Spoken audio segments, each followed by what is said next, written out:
So you've done 4 films together. How do you think that Anne has developed since I Killed My Mother?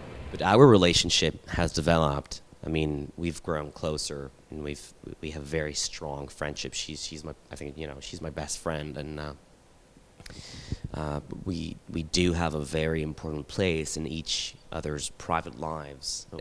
I'm always at her place and eating at her place, and I know her children are like my brother, my siblings.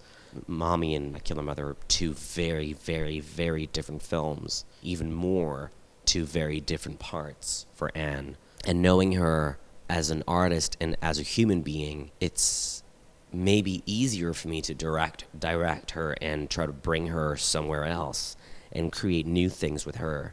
We've learned to know each other and understand each other beyond, normal one-on-one dialogue. The eyes speak and the silences and we know each other very well, is, I guess, sums it up. On aime aussi les mêmes choses. On est attiré par les personnages flamboyants, qui ont du caractère, on aime le rythme. We love the same things. We love flamboyant, hot-tempered characters, and we love rhythm in dialogue, in motion, in movies. We like the notion of fast, quick pace, and yeah. Est-ce que je serais bien creuser un trou dans une dune, sans air, sans eau, sans rien, tabarnak? Mais au moins, je suis débarrassé de toi. T'appellerais ta mère avant d'agoniser. Pas de répéter tout le temps vrai par contre, de me reproches, de me critiquer. How important is total control of a project for you? I don't know, it's vital. I couldn't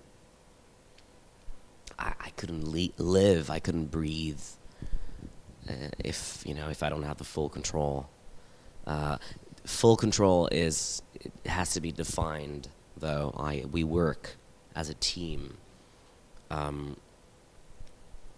Having the full control doesn't mean you want to control everything. It's just that you want to know that if you wanted to control everything, you could.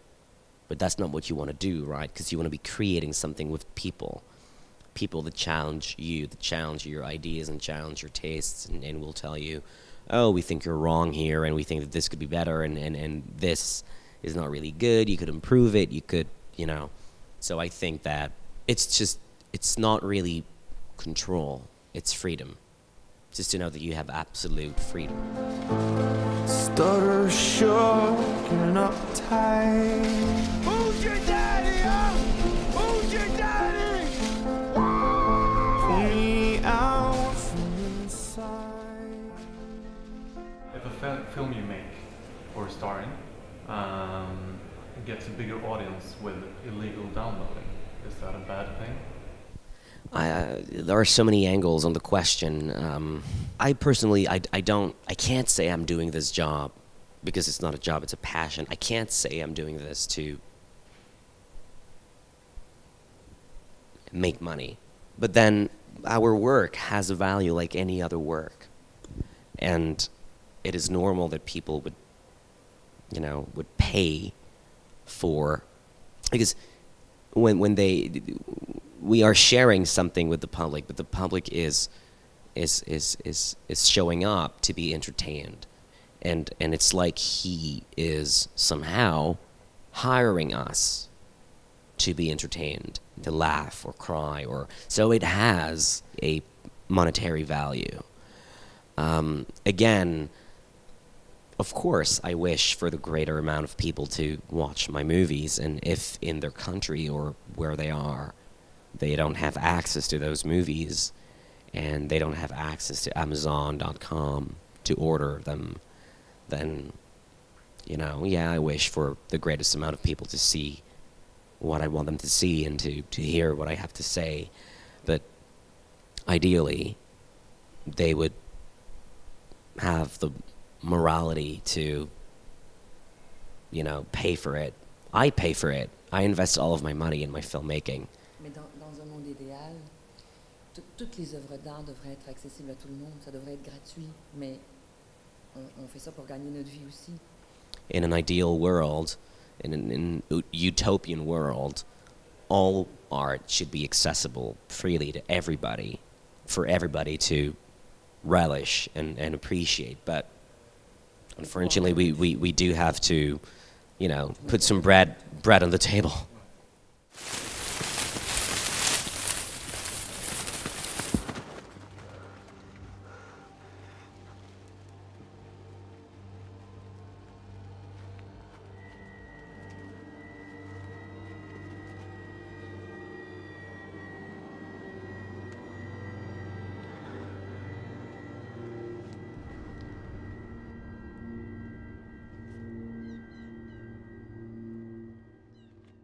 Up next is your movie, The Death and Life of John F. Donovan. Is it harder to direct a film in English?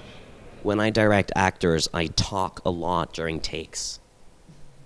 Give them notes.